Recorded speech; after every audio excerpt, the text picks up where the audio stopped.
4 presidential candidates who had both the political commitment and the political courage to be part of this conversation.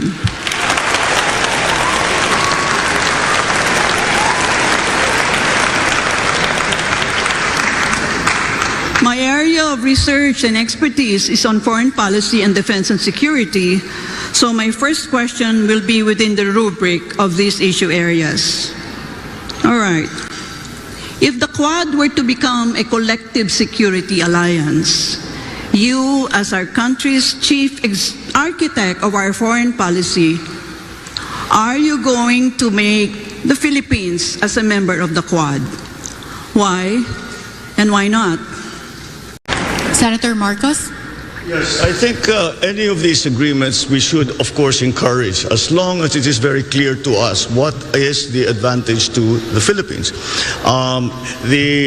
What the professor just mentioned was she spoke about the great powers trying to carve out spheres of influence. I reject that model that I believe no longer applies in the geopolitics of the modern world. The old Cold War thinking. We have to ply our own way.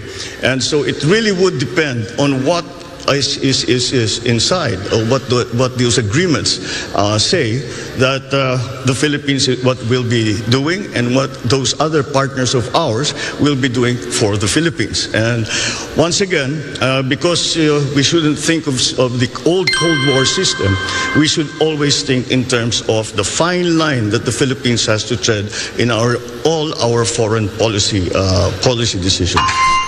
But if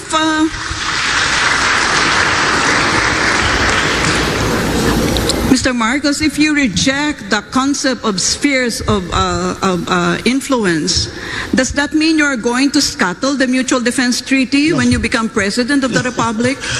By no means. Linked to the United States of America as a defense ally. No, by no means. The relationship with the United States, our special relationship with the United States, is not something that we can treat, be cavalier about. It is a very important one.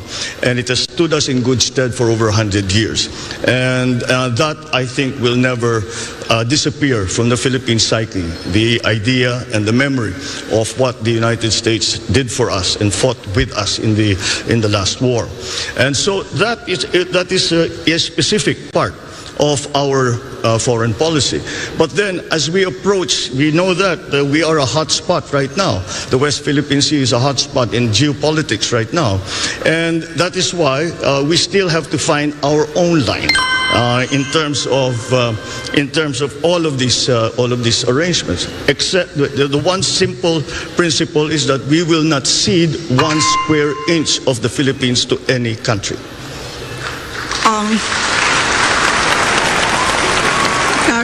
Do I have time for one more follow-up with Mr. Marcos? Yes, Professor Carlos. Yeah. Okay. If that is the stance that you have taken, Mr. Marcos,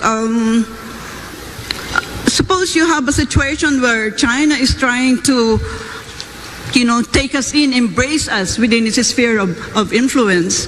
How would you react as our chief architect of our foreign policy? Once again, in terms of specifically to China, the correct approach still seems to be one of engagement. And no matter what the superpowers are trying to do, we have to work in the interest of the Philippines, and we cannot allow ourselves to be part of the foreign policy of any other country. And we have to have our own foreign policy. So again, whatever the superpowers do, we as a highly strategic geographic, are having a highly strategic geographical location in the world, really have to walk that very, very fine line between these great powers who, I always say, these are great powers, we are in between. If they sneeze at the same time, we disappear from the map. And that is something that we always have to keep in mind. Thank you. Leody, we'll hear from you. Para sa akin talaga ay maiwasan yung lahat yung pakipagkaisa dito sa mga malaking bansa sa daigdig na ang relasyon ay gagawin tayong parang pawn lang sa mga kanilang mga labanan. Ang aking naiisip talaga ay maging unaligned ang ating bansa sa mga malaking kapitalistang bansa sa daigdig, tapusin yung ating military agreement sa US, yung Mutual Defense Treaty, yung BFA, yung EDCA, at pati yung relasyon natin sa China na dihado tayo. Makipagkasundo lamang tayo doon sa mga bansa nagagalang sa ating mga karapatan, sa ating soberanya, sa ating territorial integrity, sa ating mga panuntunan. Any follow-up questions, Professor Carlos? Yeah, Mr. De Guzman, kung gusto ninyong non-aligned po tayo, ay saan po tayo tutukod? Alam niyo naman ng ating military yung pinakamahina sa buong ASEAN region. So, ito ba ay aspiration mo lang bilang Chief Executive? Or is non-alignment, this is still something that will wash in international politics now? Nine-align tayo doon sa mga bansa na magagamit lamang tayo sa kailang mga interes. Lalo na sa kasalukuyan ng sitwasyon ngayon na yung China halos at Amerika ay may trade war at nagigirian sila. Huwag na tayong makisangkot sa kailang digirian. Makipag-align tayo sa mga bansa na nagsusulong ng pagkakaisa, kapayapaan at economic ang mas focus ng pagkakaisa at pagtutulungan. At hindi yung papanig sa Amerika o sa China, lalo na sa usapin ng West Philippine Sea na siya ang pinaka mainit na usapin sa ngayon. Magagamit lamang tayong pawn ng sino man sa kanila. Kaya dapat makipagkaisa tayo sa mga bansa dito sa Southeast Asia at tayo ay magtulungan para sa ikauunlad ng mamayan. Iwasan natin ang giyera.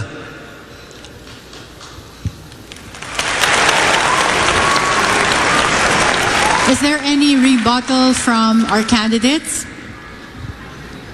I can see Professor Carlos wanting to be part of the debate. I'm sorry.